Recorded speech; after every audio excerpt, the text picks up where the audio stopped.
Hello, this is Hugh Dunstan.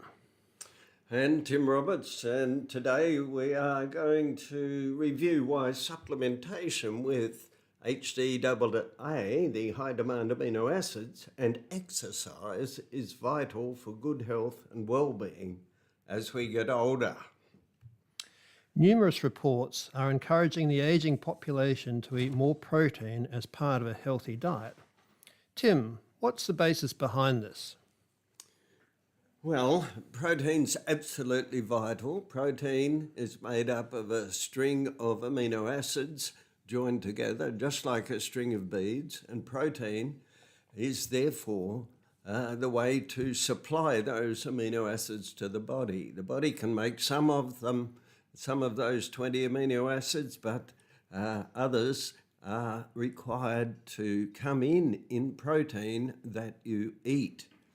As we get older, our digestive capacity and efficiency reduces, and we absolutely need those amino acids to keep up all of our bodily functions, but in particular to keep up our muscles. So with exercise and protein intake, we can avoid the sarcopenia.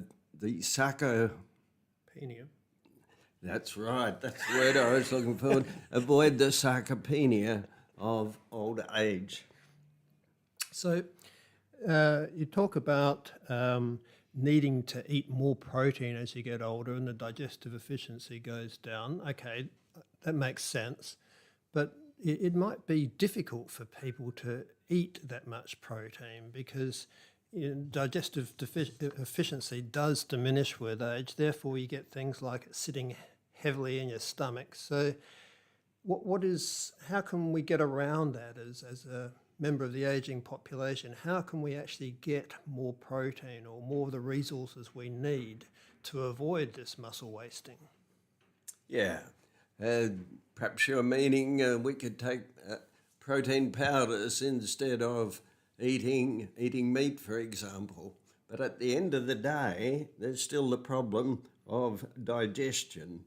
And from our work with the high demand amino acids being the ones that are needed, the 6 needed more than the others on a daily basis, by eating more protein, one can achieve this, but one also then has to get rid of all the other proteins, all the other amino acids, which are digested as well. Yes, so this leads to some very interesting territory because when you are actually exercising, that stimulates the need for maintaining muscle mass or even growing muscle. So you mentioned earlier exercise is important. It's not just about eating more protein. You need to be able to couple that with exercise too. Is that right?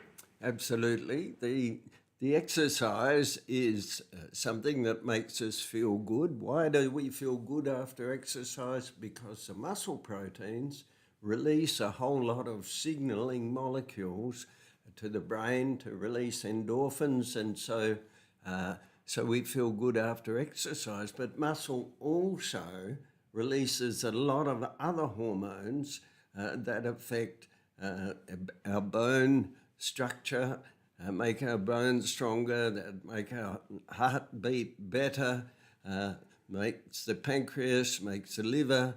All of the organs are affected by mediator molecules, we call them hormones, released from the muscles during exercise. So the exercise is not only there to build our muscles, but the exercise is there to build our bones and also affect a whole other range of functions to lead to good health. In fact, Hugh, every study that's been done in aged populations, study of exercise has shown beneficial effects with cancer, beneficial effects with diabetes, beneficial effects with the memory and with prevention of Alzheimer's and dementia, beneficial effects everywhere. Exercise is absolutely vital. So, as part of a complex understanding of this, I wondered if we could have a look at what it is that makes one lose muscle mass as one gets older. So, when there are two basic processes going on in the body, there's what we call anabolism, which is growth, and then there's catabolism, which is the breakdown of muscle protein. So, as we're getting older, it would appear that this balance of these two growth and breakdown processes might be in the favour of muscle breakdown. How does this work?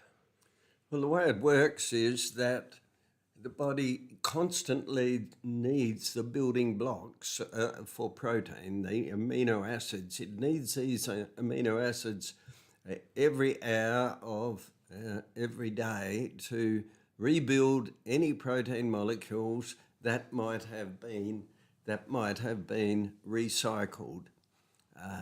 What in scientific terms we talk about the half-life. The half-life of a protein is how long it takes for half of the molecules to disappear. An antibody molecule, for instance, will last for 23 days. Other proteins might last for a few minutes or a few hours, and then they get broken down. So the body is constantly needing to build new proteins. If the amino acids and the high demand amino acids aren't being supplied from outside, from digestion of protein, then the body catabolizes its own muscles to give those amino acids that are needed for immediate function to build new proteins. Perhaps wasting is the good word to use, because most people know that if you have a flu or a virus or you're unwell, you lie down, 3 or 4 days later you get over that infection and you start to feel happy again, but you notice your muscles have wasted. You've broken down your muscle proteins to give amino acids to fight the infection. So in aging, if these amino acids aren't being supplied on a regular basis, almost every minute of every hour of every day, then muscles will be catabolized. And really, the absolute problem that old people, and I'm one of those, face is that if our muscles are broken down and we become sarcopenic, then we are more likely to fall, to break our bones, because our balance isn't as good, our whole core strength isn't as good, and so we go down in a downward spiral. Amino acids are really, really vital as part of our diet. So it's very interesting. You mentioned that we have this protein turnover that occurs, so the proteins are constantly being broken down and rebuilt.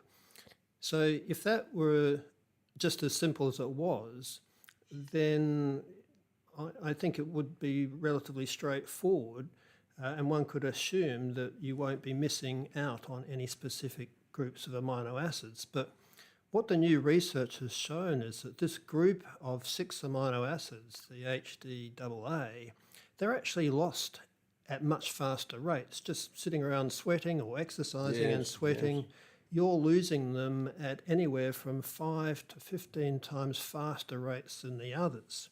So to replenish these, the body has to break down its amino acids, break down the proteins to actually release these HDAA, And in doing so, it's also releasing the other amino acids. So in an endeavour to try and get these HDAA that they need, unfortunately, it leads to a lot of catabolism or breakdown of the muscle proteins. And this is why using supplement type strategies to replenish those HDA can help prevent that muscle wastage in the ageing population. Hugh, I think that bell means our time is almost up. But just to conclude, I agree totally with what you're saying. The high demand amino acids are vital. So if we undertake exercise to stimulate our muscle repair and growth, that's vital. But it's also important to have a daily supply of the 6 amino acids that are turned over at the greatest rate, the high demand amino acids. And in fact, listener, you can learn more about the HDAAs by typing HDAA nutrients into your search engine.